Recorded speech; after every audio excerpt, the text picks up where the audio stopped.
இந்த வீடியோ எதுக்குன்னு பார்த்தீங்கன்னா, நம்ம தமிழ்நாட்டோட முதலமைச்சர் விஜய் அவர்கள் வந்து 41 பேர் கரூர்ல இறந்தாங்கல்ல, அவங்க எல்லாத்துக்குமே வந்து அரசு பணி குடுத்ததா வந்து சொல்றாங்க. ஓகேவா?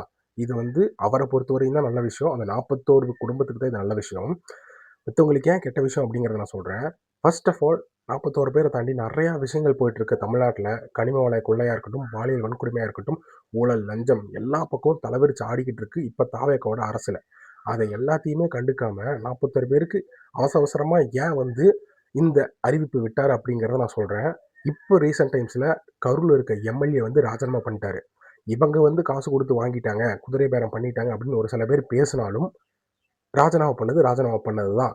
இவ்வளோ நாள் கரூரை பற்றி யோசிக்காம, இவ்வளோ நாள்னா இப்போ வந்த 2 மாத காலமாக கரூரை பற்றி யோசிக்காம, இப்போ திடீர்னு இது கொடுக்கறதுக்கு காரணம் வந்து ஒரு ரீசன், இடைத்தேர்தல் வந்தால் கரூர் மக்கள் நமக்கு தான் ஓட்டு போடுவாங்க அப்படிங்கிற ஒரு நோக்கம் தான். இதை யாருமே யோசிக்கல.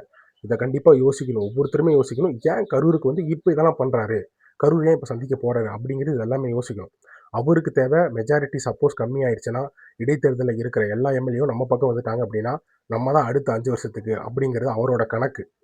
அந்த கணக்கை புரிஞ்சுட்டு தான் அவர் வந்து இருக்கிற எல்லாத்தையும் குதிரை பேரம் பண்ணிட்டு இருக்காரு. இப்போ ரீசெண்டாக விஜய் பாஸ்கர் வேற போய் இடம் இருக்காரு. ஓகேங்களா?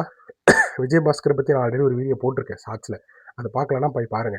அவர் வந்து பயங்கரமான ஊழல்வாதி அதிமுகவில் இருக்கும்போதே. ஓகேவா? இப்போ தாவேக்கால இணைஞ்சிருக்காரு.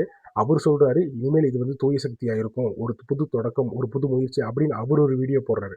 வீடியோ மீன்ஸ் அந்த மேடையில் பேசுறாரு. அதெல்லாம் கேட்குறப்ப ஒரு மாதிரி ஆச்சரியமா இருக்கு. உண்மையாவே நம்ம தான் அரசியலை தப்பா புரிஞ்சிருக்கும் போல, அவங்களாம் ரொம்ப சரியா புரிஞ்சிருக்காங்க போல அப்படின்னு நான் யோசிச்சேன். ஆமா. ஏன்னா நம்ம வந்து ஒண்ணு நினைச்சு ஒருத்தருக்கு ஓட்டு போடுறோம். அவங்க வந்து அது சரி கிடையாது, நம்ம இவங்க பக்கத்துல இருந்து தான் சரி அப்படின்னு அவங்க போயிடுறாங்க ராஜினாமா பண்ணிட்டு. அப்படிங்கும்போது மக்களுக்கு தான் இது ஏமாற்றம். ஒரு மாற்றம் எதிர்பார்த்து எல்லாரும் போறாங்க. ஆனா இது மக்களுக்கு வந்து பயங்கரமான ஏமாற்றம். ஓகேங்களா? இன்னொரு விஷயம் நான் சொல்லிடுறேன்.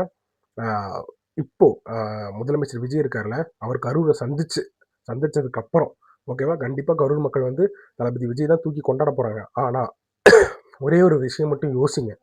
ஏன் கரூருக்கு வராரு, எதுக்காக வராரு, இவ்வளோ நாள் என்ன பண்ணிட்டு இருந்தாரு அப்படிங்கிறத யோசிச்சுட்டு அதுக்கப்புறம் நீங்க தாராளமா வந்து இடைத்தேர்தல் அவருக்கு ஓட்டு போடுங்க.